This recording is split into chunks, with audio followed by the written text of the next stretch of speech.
In her house there were no mirrors, not because they were poor, but because something was hiding in them. In the quiet village of Obinze, where the nights were darker than they should be, and the wind sometimes whispered names, there lived a girl called Abigail. People said she was beautiful, but not in a normal way.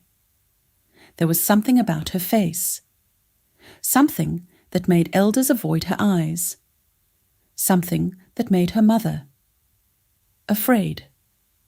From the moment Abigail was born, her mother did something strange. She covered every reflective surface in their home. Mirrors were removed, shiny pots were turned upside down. Even water in bowls was always stirred, never still. As a child, Abigail didn't understand. "Mama, why can't I see my face like other children?" Her mother would force a smile, but her hands always trembled. "Because your face is not meant for you to see." On the night Abigail turned 13, everything changed. The rain was heavy. The fire in their hut burned low. Her mother called her closer, closer than ever before. She held Abigail's face tightly, almost desperately. "Listen to me. There is something that follows our blood. It lives where reflections live." Abigail's heart began to race. What does it want? Her mother's voice dropped to a whisper.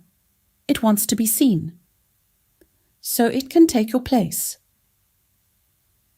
Silence filled the room. Only the rain spoke.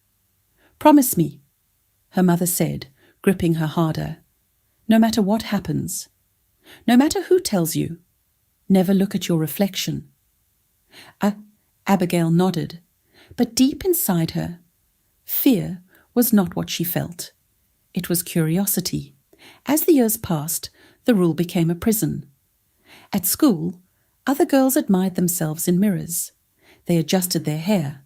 They smiled at their own beauty. But Abigail, she looked away, always. The teasing started slowly. Maybe she's ugly. Maybe she has no face. Maybe she's hiding something. Abigail laughed with them, pretended it didn't hurt.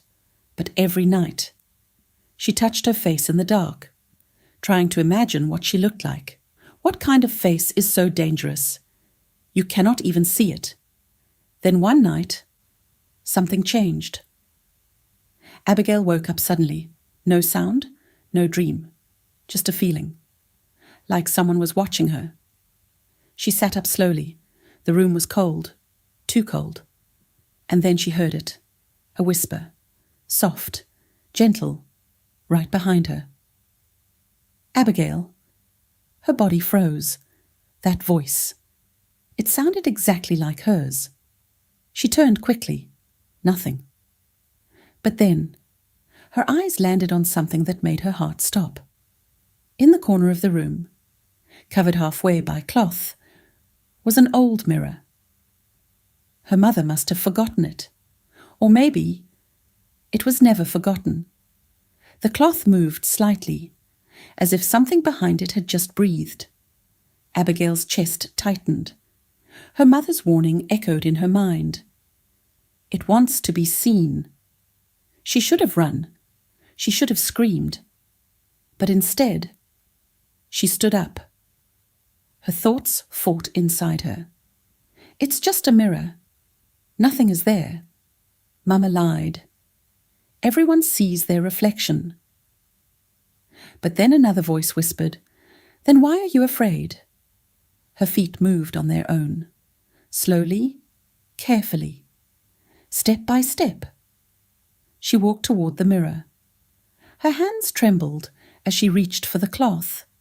Her breath became uneven. Her heart pounded so loudly, it felt like something else could hear it. Just one look. She pulled the cloth down. At first, nothing, just darkness. Then slowly, a shape began to form. A face? Her face? But something was wrong. The reflection was already smiling. Abigail hadn't smiled. Her lips were still, but the thing in the mirror was grinning. Wide, too wide. Her stomach dropped. She stepped back, but the reflection didn't follow. Instead, it stepped forward, inside the mirror, and then it spoke. You took so long. Abigail's legs gave way. She fell to the ground. The reflection tilted its head, studying her, like a predator finally seeing its prey. Do you know how long I've been trapped, waiting for you to look? Tears rolled down Abigail's face. You're not me. The thing laughed, soft, cold. No, I am what you were supposed to be. Suddenly, the surface of the mirror rippled, like water. And slowly, very slowly, a hand began to come out. Abigail tried to crawl away, but she couldn't move.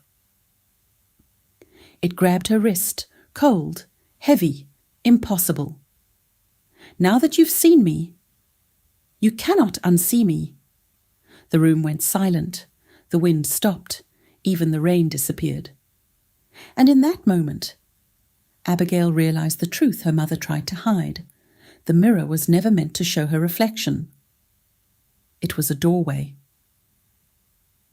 And something on the other side had been waiting her whole life. She thought it was over, but the real story is just beginning. Wait till you see part 2.